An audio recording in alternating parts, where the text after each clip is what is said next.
I'm Jay Herman. I'm the EPIC lead scientist for the Discover mission. On July 6, 2015, we released this spectacular image of Earth taken by NASA's EPIC camera. Now, we assembled more than 3,000 images captured by EPIC into a time-lapse sequence that shows a year in the life of our planet. EPIC is an Earth science instrument aboard the Discover satellite, which launched in February 2015.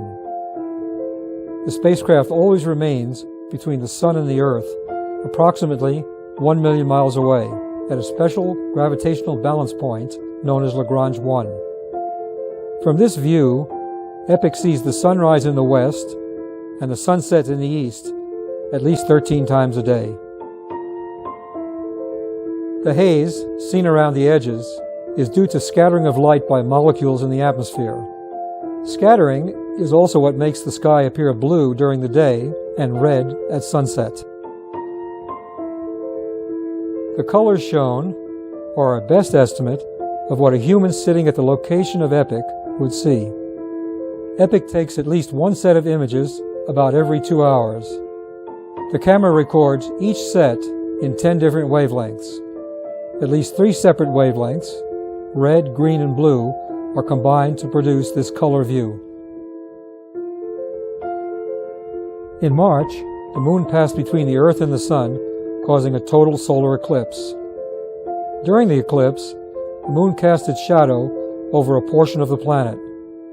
If we slow the video down, we can see the moon shadow make an appearance right about now. Although the view from EPIC is only once every 2 hours, we're able to track features like the motion of clouds. Around 2/3 of the Earth is covered by clouds. Clouds reflect light from the Sun, helping to keep the planet cool. They also trap heat rising from the surface, keeping the planet warm. Changes in cloud cover affect the heat balance and how warm the Earth becomes, which is one of the reasons why we study them.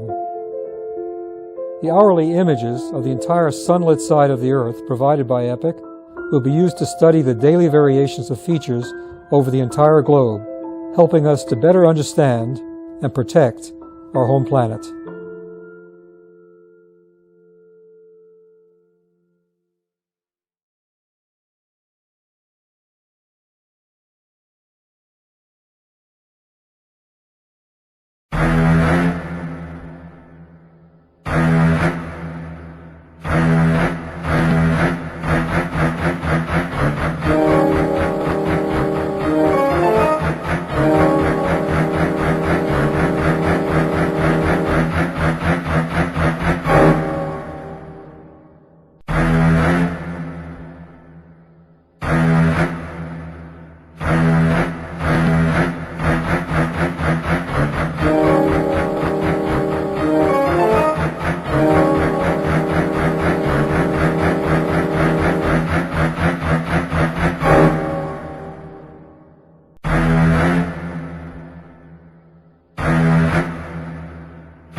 This is Houston. Say again, please. Houston, we have a problem. NASA, you are a fucking embarrassment.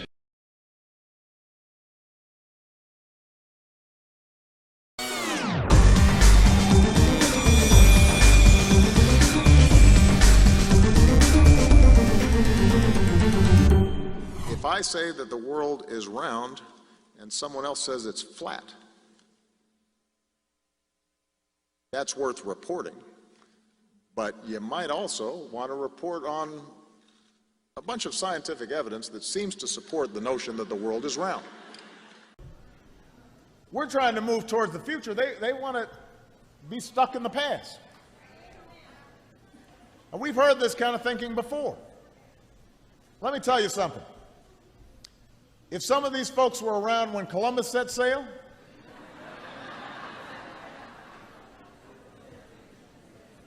they must have been founding members of the Flat Earth Society. They would not have believed that the world was round. Patience for anyone who denies that this challenge is real. We don't have time for a meeting of the Flat Earth Society. The president is isolated in his beliefs here because he's got virtually no support on Capitol Hill on this statement, Jake. It's amazing to watch the White House continue to argue that the earth is flat. Jeff Zeleny, Manu Raj. My friends, these people are so out of touch with science. You don't need to be a scientist to know that the earth is round.